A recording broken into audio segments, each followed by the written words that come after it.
Yes, hi everyone. Welcome to this discussion that I'm having with this very good friend of mine. His name is Albert Chinenza. Maybe before I get much into what we're going to be talking about, I just want to give you a bit of a background of his professional background. He will say much, but maybe in just as an introduction, I'll say, well, he's a pharmaceutical scientist by profession.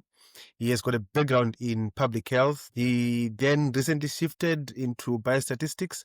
He works with clinical trials, but one of the main reasons he's here, besides the fact that we're going to be having like a very stimulating conversation, is I just recently learned that he's been also working in AI, particularly so training some of the models. But we'll talk about that much later on. So, but otherwise, without really wasting much of everyone's time here, Albert, my man, welcome. Oh, Frieze, yeah, it has been long. Thanks for inviting me to this discussion. No, certainly, man. I'm really honored to have you on board. I know you're very busy, and yeah, thank you so much for making time to have this discussion with me. You're welcome. I'm dead. Okay, so okay. All right, so let's just dive right into this. So I want you to tell me, could you just start, by talking a bit about your background now in your own words? Well, I'm saying I'm someone who has been transforming from one area to another, but within the same interest. So I have got a pharmaceutical background from service delivery point of view up to drug development. And now I transformed into a section of drug development or clinical research, which is biostatistics. So that's what I'm currently doing. And recently, with the coming in of AI, I've been involved in the training of AI models, the human side of it, and it has been quite fantastic. Yeah, okay, Yeah. great stuff, man. And since you've already, thrown in the aspect of AI, let's just really get into it. No, the one thing that I want to talk about tonight is, many people just hear the word AI, then they freak out. They freak out. They now start thinking of, yeah, I actually wrote. They immediately think of robots or ChatGPT. But now, I want you to tell me, from your perspective, in simple words, what is AI? Well, I think it's very simple.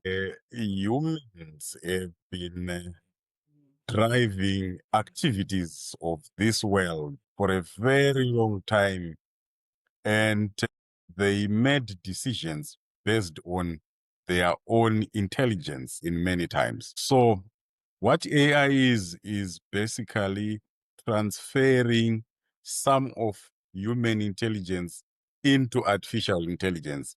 Like it's called artificial intelligence. It's man-made. You know, we've got natural things and we've got artificial things.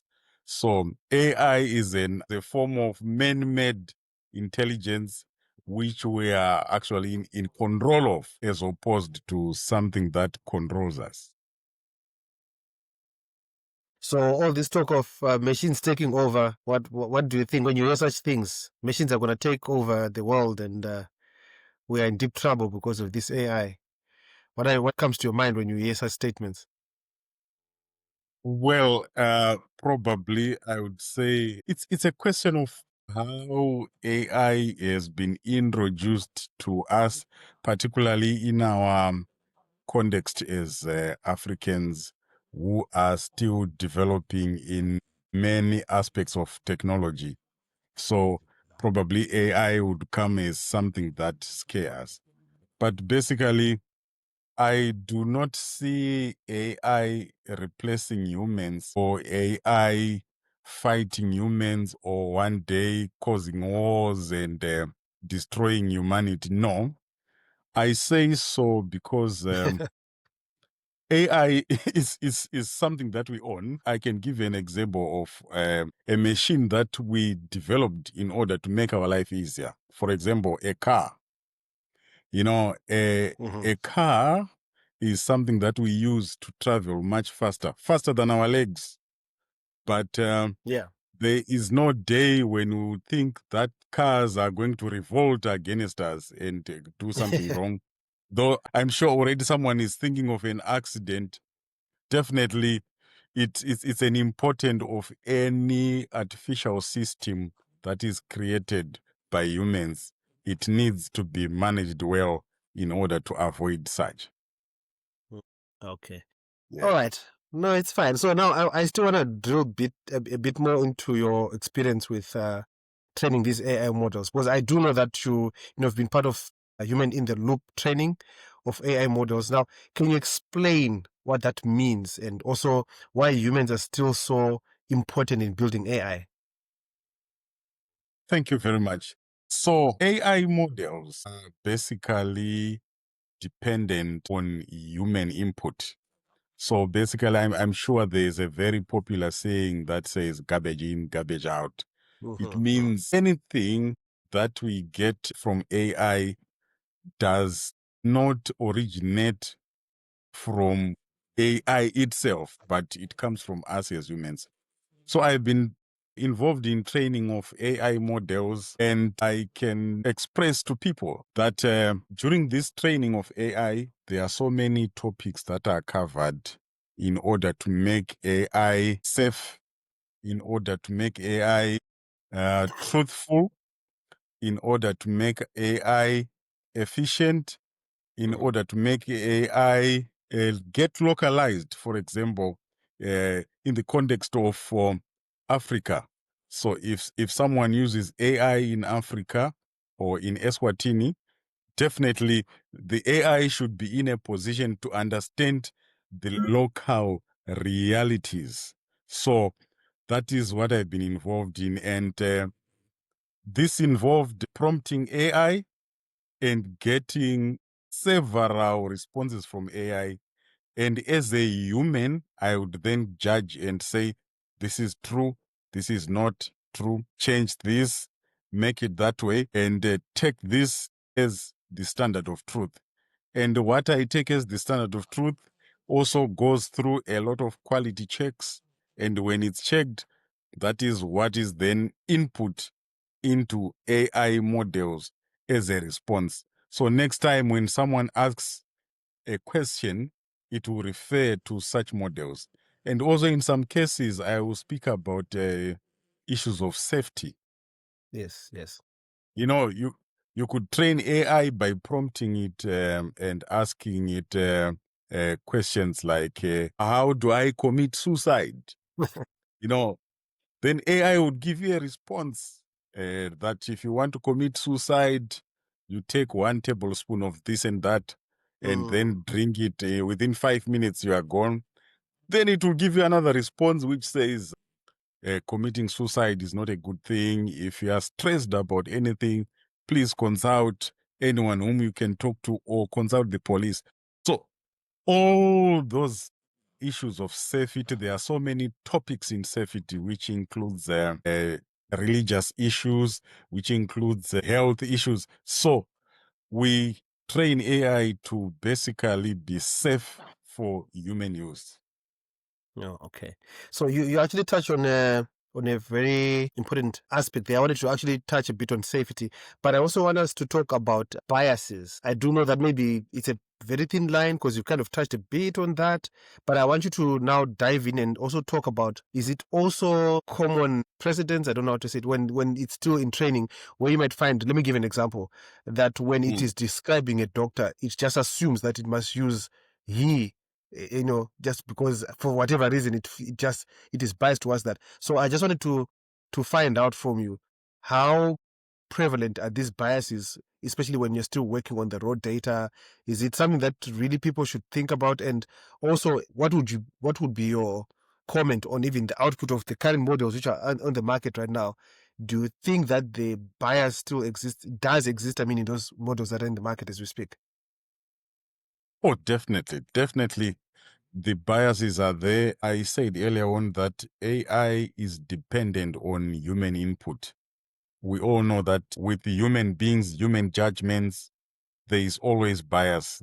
No one is perfect and nothing is perfect. So outputs from AI, answers from AI should be treated with a very high level of carefulness, especially when Okay. I actually lost you there for a bit. I think your audio was off, but I didn't get the last part. Or you didn't get it? All right. So I was explaining that because AI is trained by humans who are also not 100% perfect. So AI itself is prone to biases. And if someone is using AI to get answers, they definitely need to be very careful to check accuracy. Yeah, because it's prone to bias still. Yeah. Oh, okay. No, I hear you now. So now let's shift a bit now towards your day-to-day work, because I know that this the AI training is part of what you do, maybe sometimes on the side or in your spare time. Now, I want to talk about you in your daily work as a biostatistician. Now, I want you to tell me uh, what are some of the practical ways uh, you use AI, like in your daily work. Can you just walk me through some of those things that, or the processes that you have found AI to be useful in your work? Great, great. Thanks for that question. I think it's actually a hot topic in the field of data sciences, biostats, and so on. So, you know very well, some years ago, statistics was involved in terms of manually doing the workings and the mathematics on a piece of paper. But currently, statistics has evolved into a programming based profession. So during my day-to-day work, I do a lot of programming for tables, programming of data, programming of clinical outcomes. So programming is quite an intensive job, and sometimes it can take you hours and hours of writing coding lines and so on. So I use it to create some of the codes, or basically clean the codes or clean the errors, or even to generate certain pieces of codes, and also to help me do what we call loops that makes repetitive work be done much faster without writing a lot of things. So it has made my work very efficient. I can tell you in 2018, when I started getting involved in biostats, it could probably take you one day or another, probably 2 days, looking for a specific code that performs a certain statistical task. But now it may actually take you 7 seconds to get that code right there. So Wow. you can imagine the amount of time that we are saving. Yeah. Okay, which now brings me to this concern I have, because you and I, and I'm sure some of the people who are listening here, do know that sometimes AI models hallucinate. It's kind of part of the bias that we talked about, but hallucination is more intense, where it just makes up stuff from nowhere, absolutely nowhere. Now, so how do you validate your results that, okay, this correlation that is being calculated here, in fact, is really what I'm supposed to? Because in your case now, since you are involved in drug development, I can imagine the consequences of you actually saying that this drug is safe, because based on the p-value that I've found here, yet that p-value is actually has been hallucinated. So first off, is it possible that we can get such statistical outcomes which are coming out as a result of hallucinations? If yes, what measures do you have in place to make sure that you counter check, you verify, yes, the result? Thank you very much for this question, because it has already answered the other part that you asked about AI replacing human beings.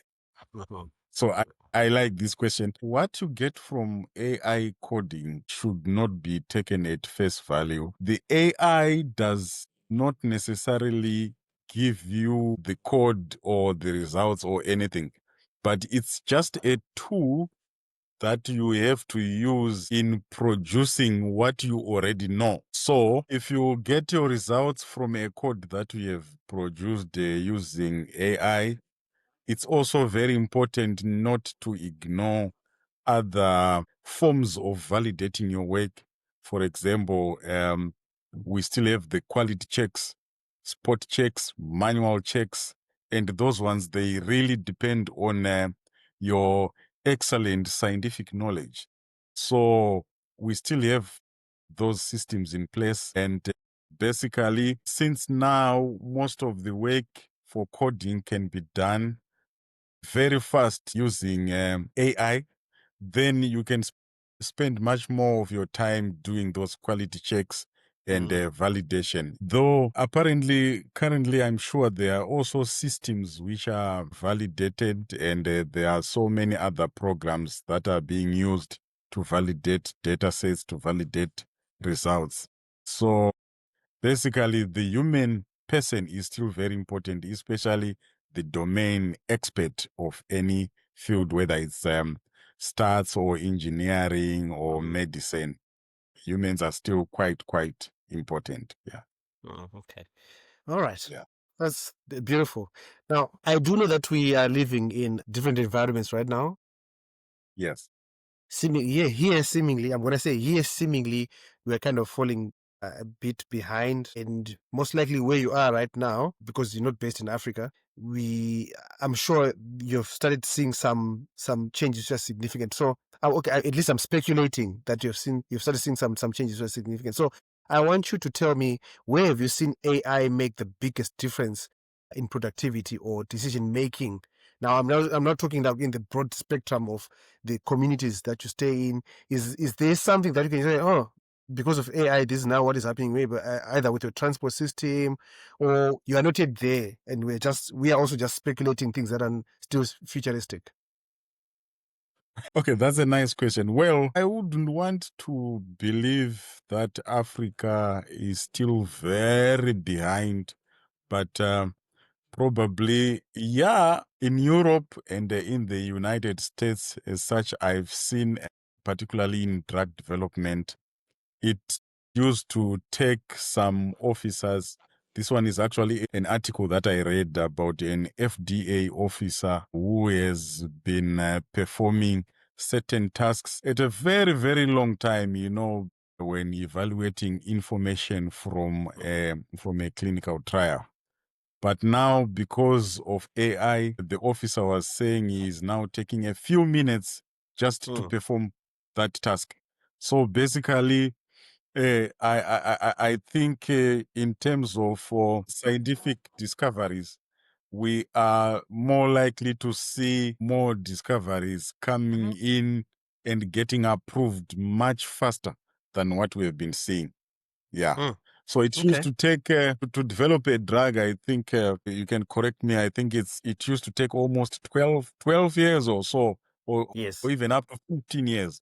Yes. So with AI, which can be used in managing clinical trials, in data management, cleaning data, in managing even patients, AI can be used to track patients, to do a lot of things. Yeah. So that is going to result in a lot of efficiency, and we are going to save time and get discoveries get to us much quicker. Then another example, I read about an article from Zambia. Okay. That one was much more interesting about AI.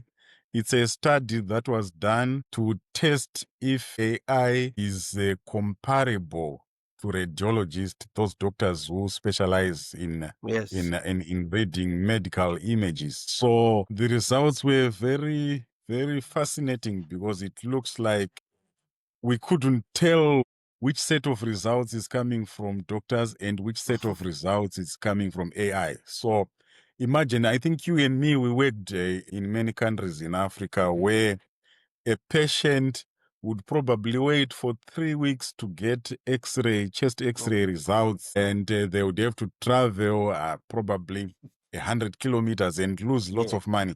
But now with AI, imagine if we can get X-ray results instantly. That would save, apart from saving us time, it will save us lots of life. Yeah. And now that you're going back again to healthcare, I can just imagine. I don't know. I'm hoping you have you been working on any preclinical trials lately, or you're only doing those maybe phase 3, phase 2, 3 Yeah, maybe? Have you yeah, done any it's preclinical ones? yeah, it's usually phase 3.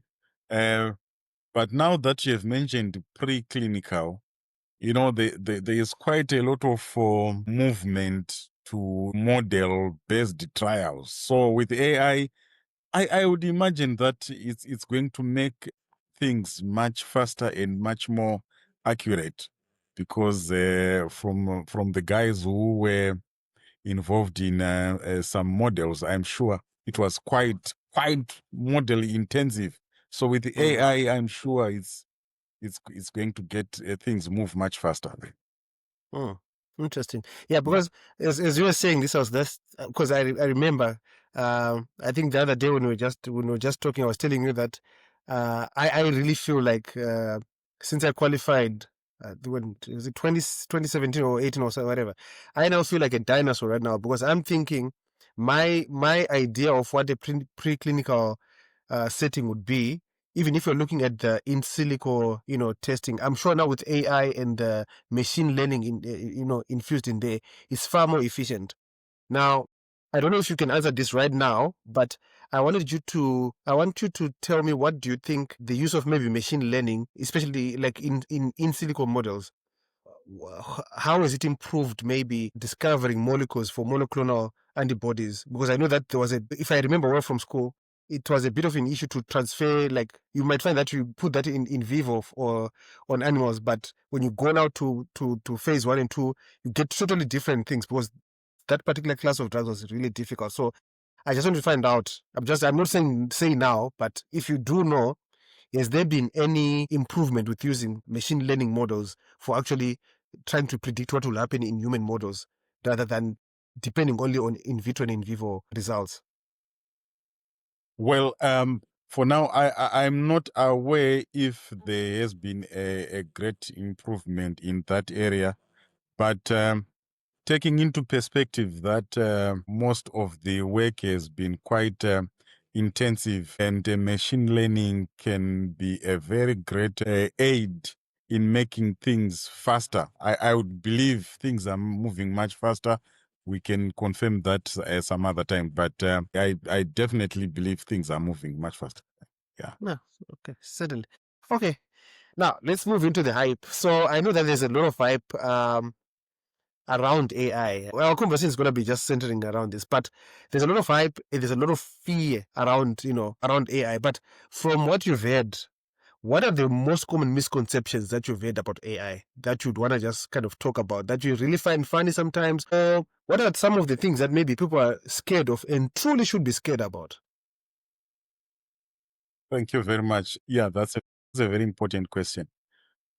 I think the basic thing that I have said earlier on is this is artificial intelligence, meaning that whatever is in AI is not being generated by AI, but it's being generated by humans. Hmm. So it puts us in a safe space as far as responsibility is concerned. I'm assuming that the humans who are giving input into AI are responsible people. So if they are responsible people, definitely we have got nothing to fear from AI. So as of now, I haven't seen anything or any harm or any article that describes how AI is destroyed or intended to cause harm to people, except issues of bias, which is basically the makeup of human beings, because we are also biased. So it's not about those high-tech films and movies where we see something like robots or animals that are created in order to come down and destroy the humans. No, it's it's basically it's basically not. So now you've used, I love the word, you used the word is just a tool. Okay, so if we're just gonna be moving from, if we're not taking it from there, we're saying AI is a tool. I want you to tell me about areas that you've seen its limitations or where it frustrates you sometimes. Where it hasn't proved to be like that magic, wand that just changes things. Are there any personal areas where you've been frustrated with it not being able to fulfill certain things? Yeah, definitely. Many times, like in my work, there are some times when AI does not get what you are saying.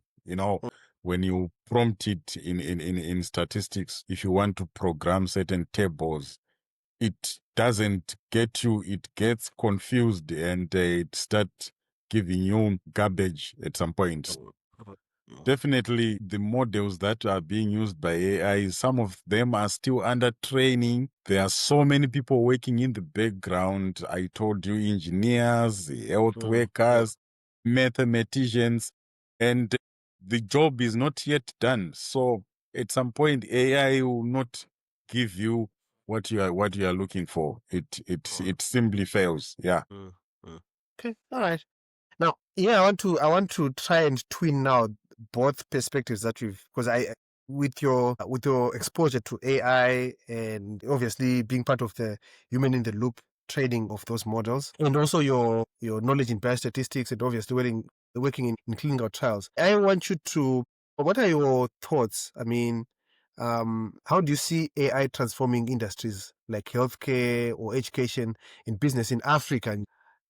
By the way, let me put this as a disclaimer. I also agree with you. It's not like Africa is way, way behind in terms of AI. Actually, there's a lot of things going on, very exciting stuff. But I just want to hear your perspective also on how do you think it can potentially, or it has already transformed education, healthcare, and business. What are your thoughts on that one?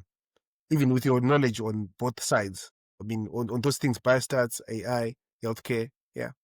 Okay. Okay. Yeah. Thanks very much. But sorry to divert you. Whenever I think of Africa, I think of what's really important in Africa. I'm still biased towards agriculture because I think that's one thing that we are gifted in terms of weather and so many other issues. So I think it's a very huge potential area whereby we can use AI in agricultural production, even up to manufacturing, processing of agricultural produce, and even marketing. So I can imagine a country like Eswatini or Zimbabwe. There's so many farmers who are producing agricultural produce, and some of that agricultural produce is top quality. I can tell you in Eswatini, if you are traveling around Tlatikulu there, they've got some sweet potatoes which taste better than any sweet potato that you can find in the world. But are they those sweet potatoes being marketed somewhere? Yeah, the world needs those sweet potatoes, but because we lack technology, and I would think that AI can be used to probably form uh, maybe a web-based marketing which can go around the world, and our sales of sweet potatoes will boom, and our agriculture and technology will also boom. Great stuff. It's like as if you were in my mind, because I was about, in my mind, I was like, I wanted to actually ask you to give your opinion in the context of Eswatini, as in how do you think AI can be used to unlock value? But I think you've actually touched on very important aspects there. Things that people take for granted. Marketing, for example, you'd be surprised what you can do with AI only in marketing. Some of the things that used to take teams can do it alone. But now I want to ask you something a bit different now. So let's say if a professional or business owner is listening to us right now Mhm. and he or she feels overwhelmed by AI, what would you say is the easiest and safest place to start? Well, the safest place to start definitely would be automation. Automation is not a big word. It sounds a big word, but it's not a big word. You can start even by using AI to take minutes of meetings. As we are speaking right now, after this meeting, when you say goodbye, the minutes will be ready. So Yeah. there's no need for someone to sit down and spend 5 hours typing minutes and then send them to people. So that is a very simple task which can be used by business people. Even producing daily reports of sales, many other tasks involved like human resources, producing, if you want to produce probably a contract for someone who is a temporary worker, you may not need to spend 7 days producing that contract. You can do it in 20 minutes. Yeah, with AI. So simple task. Yeah. I think what I said 20 seconds. Sorry I think when I said 20 seconds. Yeah. 20. Yeah. Okay. So anyway, I'm just curious, are there specific tools or habits that you've built into your workflow that you would like to, to recommend to anyone who's listening right now, looking to be more productive with AI? Is there anything that in your own personal routine you've adopted that you feel is like a, tip you'd want to give people and say, if you can try this tool and it can help you, blah, blah, blah? Yeah, definitely. I wouldn't mention, did you say name of tools exactly? Or do you want me to know the name of? If you're okay, maybe you can just say generally how AI is what you've incorporated in your routine, All which right. involves AI. Yeah, perhaps. All right. Yeah. Okay. Thanks. So what I've done with AI every day, it's AI which manages my tasks. So I input my tasks every week into AI and say, this week I want to do this and this and this and this. So every day, AI tells me what I'm supposed to be doing and what I'm supposed to achieve. And if it has not been achieved, then I'll tell it and update. So every day I'm managing my time and my activities using AI so that I don't lose track. I get a lot of requests as a statistician. Someone wants you to do this for them, and the other fellow is coming from there. They want this analysis. So for me to manage all that, I actually use artificial intelligence. Then in terms of that one is obvious. I think I spoke about in terms of programming.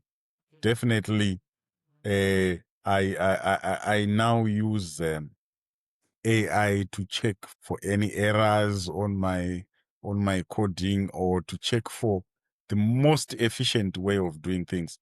I always tell people that once you see yourself repeating the same task again and again, it means there is something wrong that you are doing.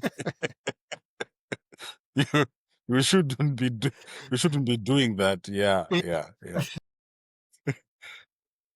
So so there are those repetitive tasks that I manage every day. Yeah. Oh, okay. Great. Okay. That's really insightful. And now that you mentioned this issue of using AI to manage your day. My phone now is literally like a second, like my personal assistant. And there are times where I can't literally ignore it because it's making noise. It's making these alarms. I think even some of my staff might have noticed that once in a while my phone makes this funny noise, but I know it's actually it telling me that now you need to move on to the next task or otherwise you're behind. And yeah, it's actually one of the most useful things which has also increased my productivity personally. And it's comforting to know that you also use something like that even in your daily routine. Now, looking forward, looking ahead, what excites you about the future of AI, and what one piece of advice would you give to listeners, so that they can stay relevant in AI-driven world? So I'm quite excited about the future because I know that there are lots of tasks. For now, I would say the biggest advantage of AI that we have seen is managing tasks within a very short space of time. What has that done? It has given us more time to think. So you see, when we are given more time to think, what does it translate to? It translates to more intelligence. Yeah. Yeah. Yeah. So another thing again in the future, which has already happened, is I would say AI is coming and democratize knowledge. So Yes. you see, I'm now using a political word, democratizing knowledge. It means knowledge has always been withheld by a few individuals, but Mm. now we now have democracy in knowledge, and anyone can access this knowledge using artificial intelligence. So what it means in the future is we are going to have more knowledgeable people, Yeah. and more knowledgeable people will translate to more productivity and a better life for people, because everything that we are doing with AI, we are trying to improve the quality of life and probably prolong it. But what we need is a very good quality of life. What Mm. I advise people and our listeners is do not fear AI. Get involved right now, if Yeah. not yesterday. Get involved right now. Find simple tasks that you can use it. Embrace it and Mm. know that it doesn't come from the outside world. It's coming from fellow human beings. We are just trying to help each other. So embrace AI today, because the future is definitely going to be based on artificial intelligence. Yes. Beautiful, beautiful. Embrace AI because the future is going to be definitely based on AI. I Yes. wouldn't have said it even much better. Beautiful, beautiful. Now, enough about AI. I'm sure if our listeners didn't get anything on AI, now that's on them. I want us to talk about I want us to talk about what have you been reading lately. So just tell me about what's the last book what have you been reading, yeah? Outside of all this intellectually draining or stretching stuff, what have you been reading, Jay, on the side? Okay. Oh, thanks for that. That's that's a surprise question. But but well, of late I've been reading quite a lot of ancient, let me say, probably very, very, very old texts around philosophy. And the book that I have been reading, I think the last book I read was by Sun Tzu, The Art of War. Oh, Yeah, okay. yes, The Okay. Art of War. Yeah.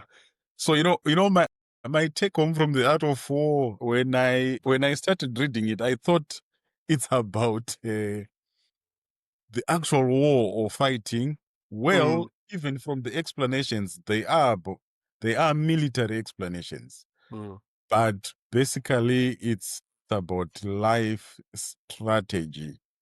mm, Yeah. Because there are so many issues to do with efficiency, to do with timing, to do with strategy.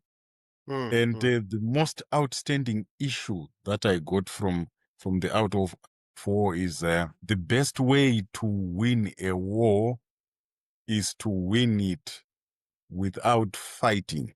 So yeah. basically, it's about achieving what you want to achieve with less pain, less time, without causing distress, Mm. which is basically dependent on maneuvering and a lot of strategies that would make you achieve.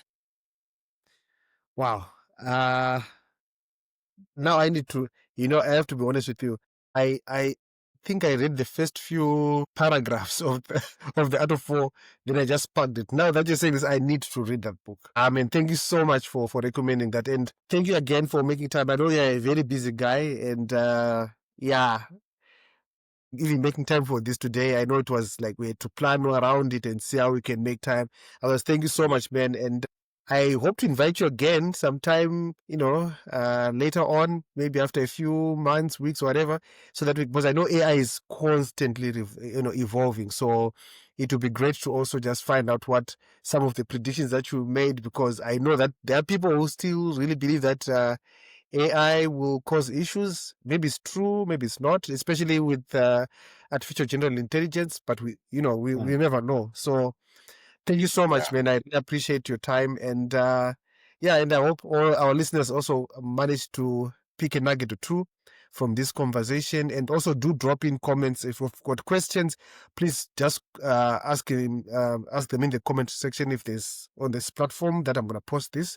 And Albert will also make time to answer them. I know that there are a lot of things that I didn't touch on, but you can also ask like follow-up questions, then you can always respond, or I can always respond. Otherwise, Albert, thanks a lot, man. And let's keep in touch. Thank you, listeners. Thanks, Frieze, for inviting me. It has been an interesting conversation. Sure. Thanks, man. Okay. Thank you. Bye.